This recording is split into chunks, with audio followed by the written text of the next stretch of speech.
दोस्तों, हजरत इब्राहिम अदम रहमतुल्लाह अलैह बलख के सुल्तान और अजीमुल मर्तबत हुक्मरान थे। एक मर्तबा आपने ख्वाब में देखा कि छत पर किसी के चलने की आहट महसूस हुई, तो आवाज देकर आपने पूछा कि छत पर कौन है। तो आगे से जवाब मिला कि मैं एक शनासा हूँ और अपने ऊँट की तलाश में छत पर आया हूँ। आप रहमतुल्लाह अलैह ने फरमाया कि छत पर ऊँट किस तरह आ सकता है। तो उसने आगे से जवाब दिया कि आपको ताजो तख्त में खुदा किस तरह मिल जाएगा। दोस्तों, ये सुनकर आप रहमतुल्लाह अलैह बहुत ज्यादा हैरान हो गए और दूसरे दिन जब आपने दरबार लगाया तो वही आदमी आपके सामने आन पहुंचा और हाजरीन पर कुछ ऐसा रोब तारी हो गया कि किसी में भी पूछने की सकत नहीं बाकी रही। और वो आदमी तेजी के साथ आप रहमतुल्लाह अलैह के तख्त के नजदीक पहुंचकर चारों तरफ कुछ देखने लगा। और जब हजरत इब्राहिम अदम रहमतुल्लाह अलैह ने सवाल किया कि तू कौन है और किसकी तलाश में आया है, तो उसने कहा कि मैं क़याम करने की नीयत से आया था, लेकिन ये तो सराय मालूम होती है, इसलिए यहाँ क्या मुमकिन नहीं। तो आप रहमतुल्लाह अलैह ने फरमाया कि ऐ शख्स, ये सराय नहीं बल्कि बादशाह का महल है। तो वो आदमी कहने लगा कि आपसे पहले यहाँ कौन बादशाह था। तो आप फरमाने लगे कि मेरे अबाओ अजदाद, गर्ज ये कि आपने अपनी सारी पुश्तों के नाम बता दिए। तो वो आदमी पूछने लगा कि आपके बाद यहाँ कौन रहेगा। तो आप रहमतुल्लाह अलैह फरमाने लगे कि मेरे बाद मेरी औलादें हुकूमत करेंगी। उसने कहा कि जरा तसव्वुर कीजिए कि जिस जगह इतने लोग आकर चले गए हैं और किसी को भी सबात हासिल नहीं हो सका, वो जगह सराय नहीं तो और क्या है। दोस्तों, ये कहकर वो आदमी अचानक ही गायब हो गया और हजरत इब्राहिम अदम रहमतुल्लाह अलैह चूँकि रात ही के वाक़े से बहुत ज्यादा परेशान थे, इसलिए इस वाक़े ने उन्हें और भी बेचैन कर दिया। और आप रहमतुल्लाह अलैह उस आदमी की जुस्तजू में निकल खड़े हुए और एक जगह वो आदमी आपको मिल गया। मुलाकात के बाद आपने उससे पूछा कि तेरा नाम क्या है। तो उन्होंने फरमाया कि मुझे खिजर कहते हैं। इसी अधेड़ वन में आप लश्कर समेत शिकार के लिए रवाना हुए, लेकिन लश्कर से बिछड़कर जब आप रहमतुल्लाह अलैह तन्हा रह गए तो गैब से निदा आई कि ए इब्राहिम, मौत से कबल बेदार हो जा। और ये आवाज मसलसल आती रही, जिससे आपके दिल की कैफियत बहुत ज्यादा परेशान हो गई। फिर अचानक दोस्तों आपके सामने एक हिरन नजर आया और जब आप रहमतुल्लाह अलैह ने उसका शिकार करना चाहा तो वो बोल पड़ा कि अगर आप मेरा शिकार करेंगे तो आप खुद ही शिकार हो जाएंगे। और क्या आपकी तख्लीक का यही मकसद है कि आप सैरो शिकार करते फिरें। दोस्तों, फिर आप रहमतुल्लाह अलैह की सवारी के ज़हन से भी यही आवाजें आने लगी और आप घबरा कर इस तरह अल्लाह की तरफ मुतवज्जह हुए कि अल्लाह सुब्हाना व तआला ने आपके दिल को नूरे बातनी से मुनव्वर कर दिया। उसके बाद आप रहमतुल्लाह अलैह ने अपने तख्तो ताज को खैरबाद कहकर सहरा की तरफ सफर शुरू कर दिया। दोस्तों, नीशापुर के कुर्ब जवाब में पहुंचकर एक तारीख और भयानक गार में आप रहमतुल्लाह अलैह ने मुकम्मल 9 साल तक अल्लाह सुब्हाना व तआला की इबादत की और हर जुमे को लकड़ियां जमा करके आप उसे फरोख्त कर देते थे और जो कुछ भी थोड़ा बहुत उस लकड़ियां फरोख्त करके माले राम मिलता था आप वो सब अल्लाह की राह में दे देते थे और बाकी मांदा रकम से रोटी खरीद कर नमाज जुमा अदा करते और फिर हफ्ता भर के लिए गार के अंदर चले जाते थे और अल्लाह सुब्हाना व तआला की इबादत में मसरूफ हो जाते थे। दोस्तों, मौसम सरमा में यकबस्ता पानी जो कि बर्फ की शक्ल इख्तियार कर लेता था, आप रहमतुल्लाह अलैह उसको तोड़कर नहाते थे और फिर पूरी रात अल्लाह सुब्हाना व तआला की इबादत में मशगूल रहते थे। और सुबह को जब हलाकत अमेज सर्दी महसूस होने लगती थी तो आपको आग का ख्याल आता था। अभी इसी ख्याल में थे कि ऐसा महसूस हुआ जैसे किसी ने आपकी पुश्त पर गर्म पोस्तीन डाल दी हो, जिसकी वजह से आपको पुरसुकून नींद आ गई हो। और जब बेदारी के बाद आपने देखा तो वो एक बहुत बड़ा सांप था जिसकी गर्मी ने आपको सुकून बख्श दिया था। दोस्तों, ये देखकर आप रहमतुल्लाह अलैह खौफजदा हो गए और अल्लाह सुब्हाना व तआला से अर्ज करने लगे कि ए अल्लाह, तूने तो इसको मेरे लिए वजह सुकून बनाया है, लेकिन अब ये कहर के रूप में मेरे सामने आता है। ये कहते ही वो अज़दहा फन जमीन पर मारता हुआ वहाँ से गायब हो गया। दोस्तों, जब कुर्बो जवार के लोगों को आपके मर्तबे का अंदाजा हो गया तो आप रहमतुल्लाह अलैह ने उस गार को खैर आबाद कहकर मक्का मुकरमा की तरफ रुख कर लिया। उसके बाद ایک مرتبہ شیخ ابو سعید نے اس غار کی زیارت کر کے فرمایا تھا کہ اگر یہ غار مشک سے لبریز کر دیا جاتا تب بھی اتنی خوشبو نہ آتی جتنی ایک بزرگ کے یہاں پر چند روز قیام کرنے سے آتی ہے۔ پیارے دوستو، صحرائی سفر میں آپ رحمت اللہ علیہ کی ایک خدا رسیدہ بندے سے ملاقات ہوئی جس نے آپ کو اسم اعظم کی تعلیم دی، اور آپ رحمت اللہ علیہ ہمیشہ اسی اسم اعظم کے ذریعے اللہ سبحانہ و تعالیٰ کو یاد کرتے رہے۔ اور پھر اسی دوران آپ رحمت اللہ علیہ کی ملاقات جب حضرت خضر علیہ السلام سے ہوئی تو انہوں نے فرمایا کہ جن بزرگ نے تمہیں یہ اسم اعظم کی تعلیم دی ہے وہ میرے بھائی الیاس ہیں۔ اس کے بعد آپ نے باقاعدہ طور پر حضرت خضر علیہ السلام کی بیعت قبول کی اور بلند مرتبے تک پہنچے۔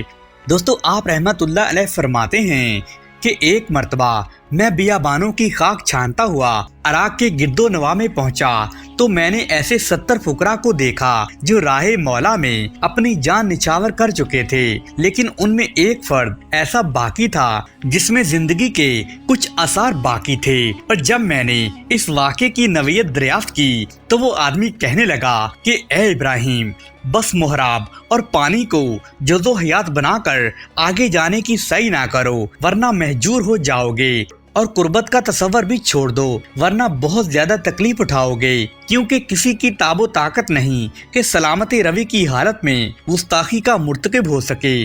اور اس دوست سے بھی ڈرتے رہو جو حجاج کو کفار روم کی مانند بذریعہ جنگ تہ تیگ کر دیتا ہے۔ اور ہم نے اس جنگل و بیابان میں یہ وعدہ کیا کہ ہم اللہ کے سوا کسی سے سروکار نہیں رکھیں گے، اور ہم اللہ کے سہارے یہاں پر رہنے لگے۔ جب قطع مسافت کرتے ہوئے بیت اللہ کے قریب پہنچے تو حضرت خضر علیہ السلام سے شرف نیاز حاصل ہو گیا، اور ہم نے آپ کی ملاقات کو مبارک فال تصور کرتے ہوئے اپنی سعی کے برابر ہونے پر اللہ کا شکرانہ ادا کیا۔ لیکن اسی وقت آواز آئی کہ اے عہد شکنو، اے فریب کارد، کیا تمہارا یہی وعدہ تھا کہ مجھ کو فراموش کر کے دوسروں سے رسم و راہ بڑھانے لگو؟ سن لو کہ میں تمہیں اسی جرم کی سزا میں موت کے گھاٹ اتار ڈالوں گا۔ چنانچہ اے ابراہیم، یہ تمام لوگ اسی طرح فوت شدہ ہو کر اللہ کے قہر کا شکار ہو گئے، اور اگر تم بھی اپنی خیری چاہتے ہو تو ایک قدم بھی آگے نہ بڑھانا۔ اور حضرت ابراہیم بن ادم رحمت اللہ علیہ نے حیرت میں آ کر اس آدمی سے پوچھا کہ حضرت تم کیسے زندہ بچ گئے؟ تو وہ جواب دینے لگا کہ میں ابھی نیم پختہ ہوں، اور ابھی انہی کی طرح پختہ ہو کر جہان فانی سے کوچ کر جاؤں گا۔ دوستو، وہ آدمی اتنا کہہ کر اللہ کو پیارا ہو گیا۔ آپ قطع مسافت کرتے اور گریہ زاری فرماتے رہے، یہاں تک کہ مکمل 40 سال میں آپ مکہ مکرمہ پہنچے۔ اور جب اہل مکہ کے بزرگوں کو آپ کی آمد کی اطلاع ہوئی تو وہ آپ کے استقبال کے لیے نکل کھڑے ہوئے، تو آپ نے محض اس خوف سے کہ آپ کو کوئی شناخت نہ کر لے خود کو اپنے قافلے سے جدا کر لیا۔ اور جب خدا مان اہل حرم جو آگے آگے تھے دریافت کرنے لگے کہ ابراہیم بن ادم کتنی دور ہیں، اس لیے کہ اہل حرم ان سے نیاز حاصل کرنے آ رہے ہیں، تو آپ رحمت اللہ علیہ نے فرمایا کہ وہ لوگ ایک ملحد دوہریا سے کیوں ملنا چاہتے ہیں۔ یہ سنتے ہی خدام نے آپ کے منہ پر تھپڑ مارتے ہوئے کہا کہ ملحد و دوہریا تو خود ہے۔ تو آپ نے فرمایا کہ میں بھی تو یہی کہہ رہا ہوں کہ میں خود ہی ہوں۔ اور پھر جب وہ لوگ آگے نکل گئے تو آپ نے اپنے نفس سے فرمایا کہ اپنے کرتوت کی سزا بھگت لی، کیونکہ خدا کا شکر ہے کہ اہل حرم کے استقبال کرنے کی خواہش پوری نہ ہو سکی۔ دوستو، اس کے بعد جب لوگوں نے آپ کو پہچان لیا تو وہ اس قدر آپ کے عقیدت مند ہو گئے کہ آپ نے وہیں پر اپنی مکمل رہائش اختیار کر لی، اور بے شمار لوگ آپ رحمت اللہ علیہ کے ہاتھوں پر بیعت ہوئے۔ اور آپ کی یہ حالت تھی کہ حصول رزق کے لیے بڑی مشقت کے ساتھ کبھی جنگل سے لکڑیاں لا کر فروخت کرتے تو کبھی کسی کے کھیت پر رکھوالی کا کام کرتے تھے۔ دوستو، جب آپ رحمت اللہ علیہ نے بلخ کی سلطنت کو خیر آباد کہا تو اس وقت آپ کا ایک بہت چھوٹا سا بچہ تھا۔ جب اس نے جوانی میں پوچھا کہ میرے والد محترم کہاں ہیں تو اس لڑکے کی والدہ محترمہ نے پورا واقعہ بیان کرنے کے بعد بتایا کہ وہ اس وقت مکہ معظمہ میں مقیم ہیں۔ اس کے بعد اس لڑکے نے پورے شہر میں منادی کرا دی کہ جو لوگ میرے ہمراہ سفر حج پر چلنا چاہیں تو میں ان کے پورے اخراجات برداشت کروں گا۔ دوستو، کہا جاتا ہے کہ یہ اعلان سن کر تقریباً 4000 لوگ آپ کے بیٹے کے ساتھ سفر حج کے لیے تیار ہو گئے۔ दोस्तों जब वो लड़का बैतुल्लाह शरीफ पहुंच गया तो उसने मशाइखीन हरम से अपने वालिद के मुतल्लक पूछा तो उन्होंने कहा कि वो तो हमारे मुर्शिद हैं। वो इस वक्त इस नियत से कि जंगल में लकड़ियां लेने गए हुए हैं। वो जंगल से लकड़ियां लाकर फरोख्त करते हैं ताकि हमारे खाने का इंतजाम हो सके। दोस्तों ये बात सुनते ही वो लड़का जंगल की जानिब चल पड़ा। उसने देखा कि एक बूढ़े आदमी ने सर पर लकड़ियों का बोझ लादा हुआ है। दोस्तों वो लड़का फरते जज्बात से बेताब हो गया, लेकिन उस लड़के ने अपनी वाकफियत आपके सामने जाहिर नहीं की और बतौर सादतमंदी वो आपके पीछे पीछे बाजार तक पहुंच गया। जब वहां जाकर हजरत इब्राहिम रहमतुल्लाह अलैह ने आवाज लगाई कि कौन है जो पाकीज़ा माल के एवज पाकीज़ा माल खरीद ले। ये सुनकर एक आदमी ने रोटियों के एवज लकड़ियां खरीद ली, जिनको आप और आपके अकीदतमंदों ने जी भरकर खाया। दोस्तों इसके बाद आप रहमतुल्लाह अलैह नमाज में मशगूल हो गए। आपने अपने अकीदतमंदों को हमेशा यही हिदायत फरमाई थी कि कभी किसी औरत या बेरिश लड़के को नजर भर कर भी ना देखना, खुसूसन उस वक्त बहुत ही मोहतात रहना जब अयामे हज के दौरान कसीर तादाद में औरतें और बेरिश लड़के जमा होते हैं और तमाम अफराद इस हिदायत के पाबंद रहते थे और आपके हमरा तवाफ में भी शरीक होते थे। लेकिन दोस्तों एक मर्तबा हालते तवाफ में आपका लड़का आपके सामने आ गया और बेसाख्ता आपकी निगाहें उस पर जम गई और फराख्ते तवाफ के बाद आपके अकीदतमंदों ने आपसे पूछा कि हजूर अल्लाह आपके ऊपर रहम फरमाए, आपने जिस बात से हमें बाज रहने की हिदायत फरमाई थी उसमें तो आप खुद ही मुलव्वस हो गए हैं, क्या आप इसकी वजह बयान कर सकते हैं?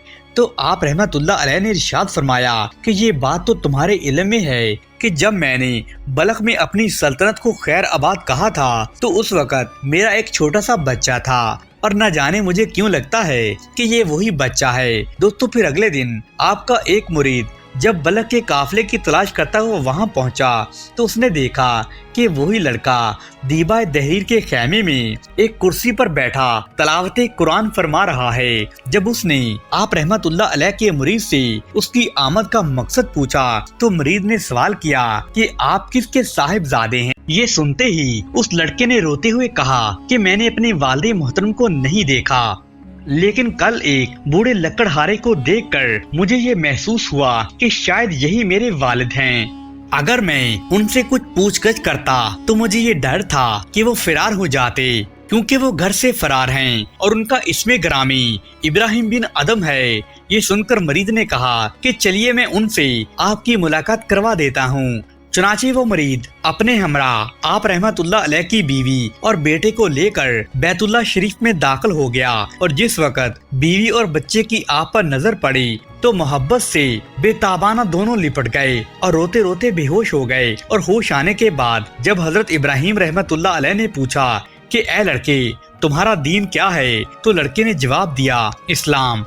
फिर सवाल किया कि क्या तुमने कुरान करीम पढ़ा है, तो लड़के ने कहा कि जी हाँ मैंने कुरान मजीद पढ़ा है। फिर आपने पूछा कि इसके अलावा और कुछ भी तालीम हासिल की है, तो लड़का कहने लगा कि जी हाँ। दोस्तों ये सुनकर आप रहमतुल्लाह अलैह ने फरमाया कि अल्हम्दुलिल्लाह। उसके बाद जब आप रहमतुल्लाह अलैह जाने के लिए उठे तो बीवी और बच्चे ने इसरार करके आपको अपने पास रोक लिया, जिसके बाद आपने आसमान की जानब चेहरा उठाकर कहा या इलाही अगसिनी। ये कहते ही आपके साहिबजादे जमीन पर गिर पड़े और अचानक ही फौत हो गए। और जब अकीदतमंदों ने ये सारा वाकया देखा तो वो बड़े परेशान हो गए, तो आपसे पूछने लगे कि ये सब क्या माजरा है। तो आप रहमतुल्लाह अलैह ने फरमाया कि जब मैं बच्चे से हम आगोश हुआ तो वफूर जज्बात और फरते मोहब्बत से बेताब हो गया और उसी वक्त गैब से निदा आई कि हमसे दोस्ती के दावे के बाद किसी दूसरे को दोस्त बनाता है। ये सुनकर मैंने अर्ज किया या अल्लाह, या तो लड़के की जान ले ले या फिर मुझे मौत दे दे। चुनाचा लड़के के हक में दुआ कबूल हो गई। आप अक्सर ये फरमाते थे कि मुझे ये जस्तजू रहती थी कि रात में किसी वक्त खाना काबा खाली मिल जाए, लेकिन ऐसा मौका नसीब नहीं होता था। इत्फाकन से एक रात बारिश हो रही थी और मैं तन्हा तवाफ में मशगूल था और मैंने हुस्ने इत्फाक समझकर हल्का काबा में हाथ डालकर अपने गुनाहों की मग़फ़िरत करने लगा, लेकिन आवाज आई कि पूरी मखलूक मुझसे तालिबे मग़फ़िरत होती है। अगर मैं सबको माफ कर दूं तो फिर मेरी गुफारियत और रहमानियत की क्या कदर रह जाएगी। یہ سن کر آپ نے عرض کیا کہ اے اللہ سبحانہ و تعالی میری مغفرت فرما دے۔ تو آواز آئی کہ دوسروں کے متعلق ہم سے سوال کر کے اپنے متعلق ہم سے کچھ نہ کہے، کیونکہ دوسروں کے لیے تیری سفارش مناسب ہے۔ آپ فرماتے ہیں کہ میں اکثر یہ دعا کیا کرتا تھا کہ اے اللہ تو علیم و خبیر ہے کہ تیری عنایت و کرم جو مجھ پر ہے اس کے مقابلے میں 8 جنتوں کی بھی کوئی حیثیت نہیں، لہذا اے خدا رسوائی اور معصیت سے بچاتے ہوئے مجھے اطاعت کا شرف عطا فرما دے۔